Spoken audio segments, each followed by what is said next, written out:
Welcome back. What happens when tech and AI are used for good? Lenovo's Meet Your Digital Self is a groundbreaking, world first social experiment enabling technology and mental health to come together to uplift and nurture our future generations. Joining us now to discuss more is the Chief Health Officer of the Crisis Text Line, Dr. Shairi Turner. Dr. Turner, thank you so much for joining me. Thank you for having me. Now, what inspired Lenovo to develop the Meet Your Digital Self project aimed at addressing mental well being among young people? Well, I believe that really Lenovo is recognizing how technology can be a powerful enabler and that young people feel comfortable texting on their phones. They sought us out for this partnership because we are free 24/7 mental health support and crisis intervention support for on a text platform. So we provide this free support for young people, especially in English and in Spanish. Now, could you elaborate on the societal issues surrounding mental health that prompted Lenovo to focus on young adults specifically? And I understand the Generation Z is kind of the focus for this. So, can you tell us a little bit more about that?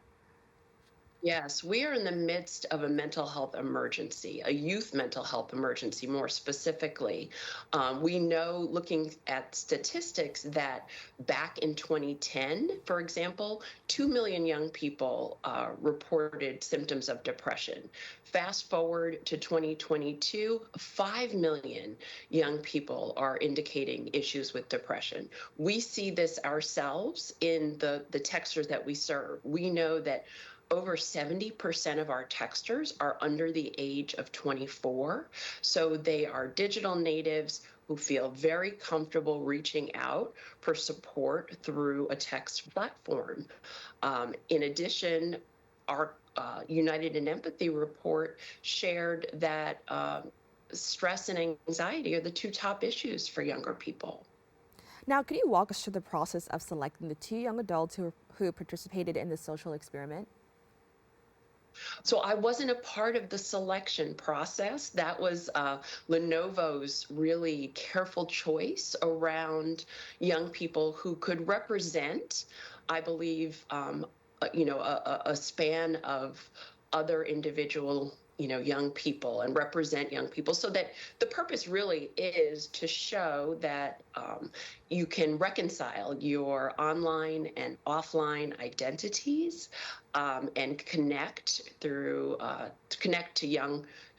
to your family and friends through the use of this technology and AI. Now, what were some of the key findings or insights gathered from the research conducted prior to developing the Gen Z protagonists featured in the projects? That I do not know. I wasn't part of that part. Our partnership really is to support and elevate the work that Lenovo is doing and let young people know that we are there as a resource if they find that looking at these films makes them want to seek out more support. Well, then, can you tell us a little bit more, I guess, about your role? You know, as we mentioned, it's connecting technology with mental health. And previously, whenever discussed, it was always in a negative. So, can you talk about, the importance of kind of switching that and making it into a positive?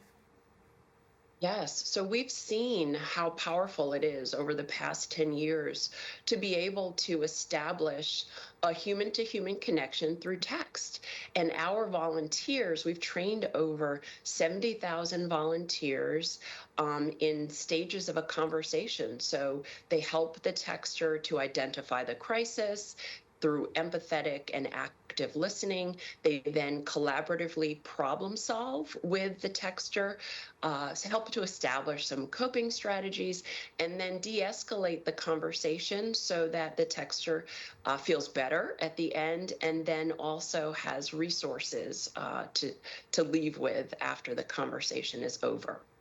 And I think it's very innovative that we're kind of moving towards texting, because that does make sometimes even vocalizing how you feel can be such a really hard step for a lot of people. So I love that we're kind of using this to be a little bit more innovative and finding ways to make people feel more comfortable. Just with this idea in mind, could you see possibly any challenges with moving towards something that's like a little bit more with texting instead of maybe something that's a little bit more face to face or over the phone? Well, I think looking at the demographics of the young people who are in need, right? So we know we have a youth mental health epidemic. They feel more comfortable in an anonymous setting, being able to text anonymously and confidentially anywhere. So we always say a crisis to you is a crisis to us.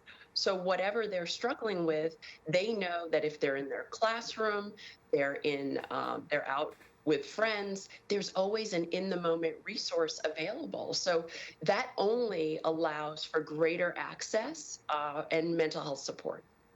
Now, in what ways do you envision the Meet Your Digital Self project contributing to long term benefits of young people's mental well being?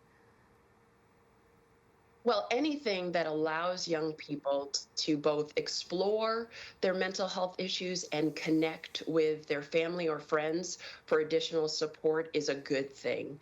So, this is just an innovative way for younger people to lean into their digital side, their interest in AI, their growing interest in AI and smarter technology, and meet their older generation parents or friends and have those very relevant and very important conversations about isolation, loneliness, anxiety.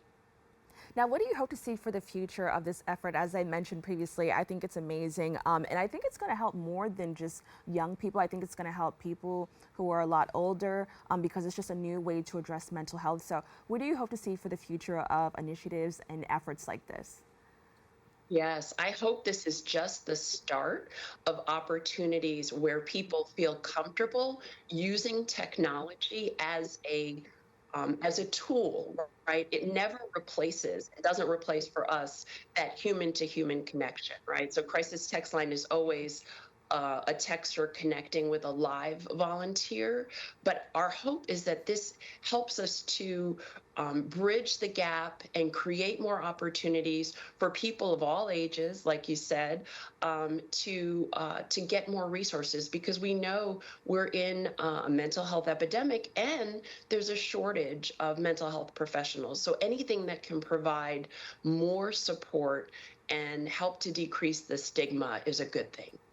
And Dr. Turner, I also want to mention the fact that you mentioned that people will be talking to a live person is so important, because I know there's this fear that sometimes you'll be talking to, AI, or, even when we have, just anything where we're talking to customer service, we don't want to talk to, the robot. So I think it's so amazing that you mentioned that, and kind of ensured people that there's somebody there listening. With that being said, thank you so much for joining us and having this important discussion, just to prioritize mental health, especially for young people. So once again, thank you so much for joining us. Thank you. For more information, you can visit their website at lenovowfh.com. Don't go anywhere. We'll be back with more open right after this.